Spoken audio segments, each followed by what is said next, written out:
बिस्मिल्लाहिर्रहमानिर्रहीम, अस्सलाम वालेकुम वरहमतुल्लाहि वबरकातुहू। फेडरल पब्लिक सर्विस कमीशन में लेक्चरर इंग्लिश का पेपर जिसका 20% इंग्लिश का पोर्शन और इसमें 30% जो पैडागोजी पोर्शन है वो आज के इस वीडियो के अंदर हम इंशाल्लाह सॉल्व करने जा रहे हैं। पहले हम देख लेते हैं पैडागोजी का पोर्शन के इसमें कौन कौन से सवाल पूछे गए हैं, उनके इंशाल्लाह ताला सोल्यूशन भी आपको दिए जाएंगे।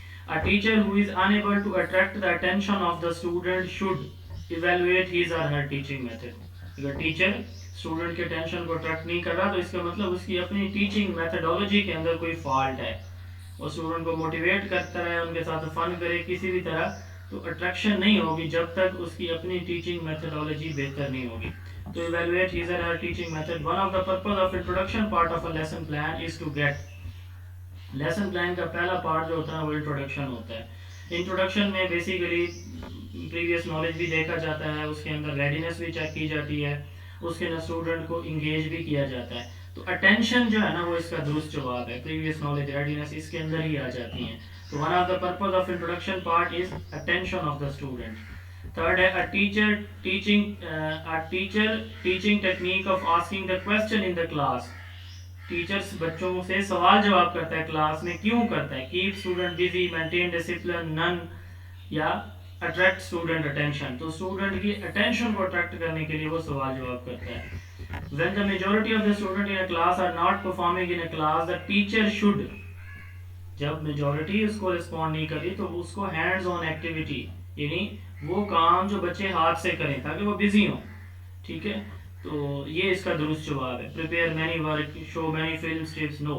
Plan many hands on activities. Next question है in which of the teaching method student are passive listener, project discovery and lecture. तो इन दोनों में तो वो एक्टिव होते हैं, तो lecture method is correct answer. Which is not the focal point of triangular process of teaching. Teaching के तीन कंपोनेंट होते हैं, teacher, pupil and subject matter. तो teaching method is not the component of triangular process of teaching. 77 A teacher in the class should keep the pitch of his voice. अपनी आवाज उसको कैसे रखनी चाहिए? हाई, मॉडरेट, लो, कभी हाई कभी low. तो यही some time high and some time low, कभी ऊंची कभी नीची, according to the need. A teacher develop teaching skill refer to. टीचर की टीचिंग स्किल को डेवलप करने का जो प्रोसेस है इसको क्या कहा जाता है? टीचिंग, ट्रेनिंग, इंस्ट्रक्शन, ट्रेनिंग कहा जाता है। The word management is derived from Italian word manager, जिसका मतलब होता है हैंडल या टू मैनेज। ये MANEGGIAR, manager. In our examination structure, the identification of examination center is the responsibility of। ये इसका जवाब मुझे कोई क्लियर कट नहीं मिला, मुझे लग रहा है कि ये इसका डिप्टी कंट्रोलर एग्जामिनेशन होता है, तो मुझे लगता है यही है, बट इस पे मैं श्योर नहीं हूँ। The effective school environment is mostly affected by friendly environment। School का environment कब effective होता है? Meeting the pupil needs, empowering staff, none। तो ये friendly environment से स्कूल का environment अच्छा होता है। Which is not the type of communication channel। Speaking, listening, reading, writing, ये चार हमारी communication skills हैं। Thinking और acting communication skills नहीं है, तो thinking और acting इसका दुरुस्त जवाब है। National budget has two parts. कोई भी बजट होता है ना उसके दो पार्ट्स होते हैं, इनकम एंड एक्सपेंडिचर, याद रखिएगा। तो नेशनल बजट होगा तो उसके भी यही दो होंगे, income and expenditure. Management is the art of knowing exactly what you want to do and seeing that they do it in the best at cheapest way. Who said this? Taylor की ये statement है, Frederick Winslow Taylor की। Taylorism इसकी जो है वो theory भी है। दो थ्योरीज है ना, एक है साइंटिफिक मैनेजमेंट थ्योरी और एक होती है ऑपरेशनल मैनेजमेंट थ्योरी। तो हेनरी फियोल ने जो है वो दी थी एक थ्योरी और एक टेलर ने दी थी। The human elements of educational management include. Human elements कौन कौन से होते हैं? Teacher, employees, children, parents, all. तो ऑल होते हैं ह्यूमन में। The material element, money, building, maintenance, human and equipment. तो ये मटेरियल एलिमेंट्स हैं ऑल। इसमें वैसे ह्यूमन आना नहीं चाहिए था, इक्विपमेंट चलिए ठीक है, बट यहाँ पे बेस्ट ऑप्शन ऑल ही बनता है इनका भी। विच of the following is an advantage of self appraisal. Self appraisal से मुराद अपनी असेसमेंट खुद करना, यानी बच्चा अपनी असेसमेंट खुद करता है। It produce world wide benchmark student at grading themselves. Promote student authority and cognitive skill, तो स्टूडेंट अपनी असेसमेंट जब खुद करते हैं तो उनकी अपनी कॉग्निटिव स्किल भी डेवलप होती हैं और उनकी अथॉरिटी भी होती है, मतलब अपने आप के बारे में वो सोचते हैं। तो दुरुस्त जवाब है promote student authority and cognitive skill. An assessment that compares student performance to the performance of other student is known as norm reference। तो दो तरह की होती है ऐसी परफॉर्मेंस स्टूडेंट की जिसमें हम किसी सेट क्राइटेरिया के साथ उनकी परफॉर्मेंस को कंपेयर करें तो वो क्राइटेरियन रेफरेंस होती है, किसी दूसरे बच्चे के साथ करते हैं तो नॉर्म रेफरेंस होती है। 89 A teacher construct a test with a variety of question type like short answer and essay question. What is the main advantage of using this aptitude?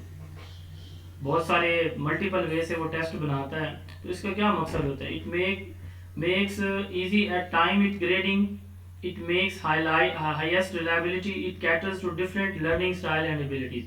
तो मुख्तलिफ लर्निंग स्टाइल के लिए साथ है, फिर मुख्तलिफ तरह से हम असेसमेंट करते हैं। तो जब एक टीचर एक ही टेस्ट के अंदर मुख्तलिफ तरह की उसमें क्वेश्चन टाइप यूज कर रहा है तो वो डिफरेंट टाइप ऑफ लर्निंग को क्या कर रहा होता है, मैयर करने की कोशिश कर रहा होता है। तो ये दुरुस्त जवाब है, it caters to difficult different learning styles and abilities.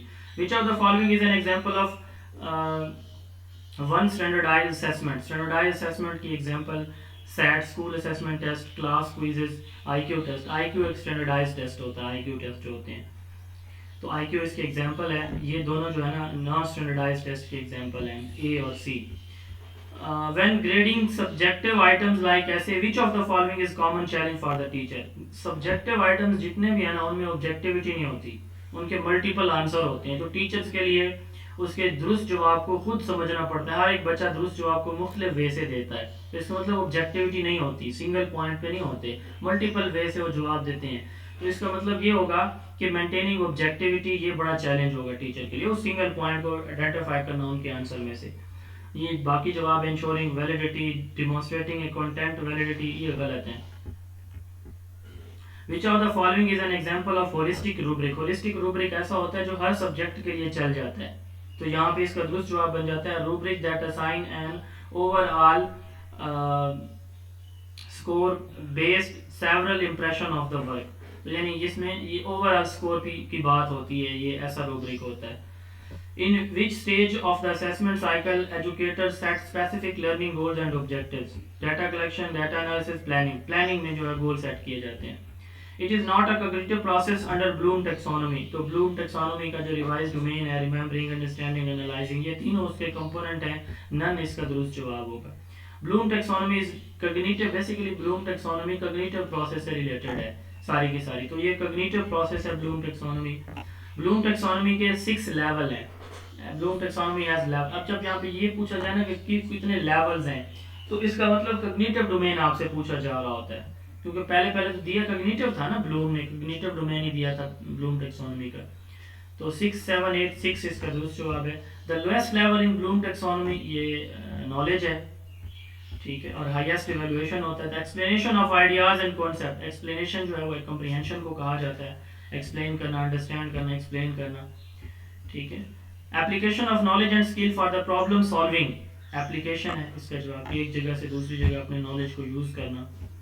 The ability to distinguish information into sub parts, किसी चीज को उसके पार्ट्स में डिवाइड करना एनालिसिस कहलाता है। ये पेडागोजी के 30 एमसीक्यू से अब हम इंग्लिश की तरफ मूव कर रहे हैं। इंग्लिश के जो 20% का पोर्शन है, फिल इन द ब्लैंक्स हैं। इट इज ब्लैंक में आएगा a matter of chance. His laughter made everyone attentive. The underlined word, laughter is abstract noun. Every officer supported the proposal. The underlined word, ये क्या है? Distributive adjective है। He had blank left the factory when the fire broke out. He had just left the factory. He was heading to Faisalabad to look for a new job. यहाँ पे far आएगा। My cousin resigned from his job 1 month ago. If we sign this agreement, we will apply for the loan. We will apply इसका जवाब है। What she plan is noun to us। ये किस तरह का ये पार्ट है? ये noun clause है। He did not work। He didn't work hard, however he passed। तो however he passed क्या चीज़ है? Adverb clause है। She promised me to come on Monday। The sentence is simple। The two planets were quite identical। quite जवाब है। The investigator provided ample evidence of the incident। ample दुरुस्त जवाब है। She often she often approved antiquated ideals. The word antiquated has connection, ये negative connection है. She burst into peals of laughter to see the child prank. Peals का दोस्त जो है PEALS. He wishes to soar high in the sky. A person who readily believes in other is known as credulous.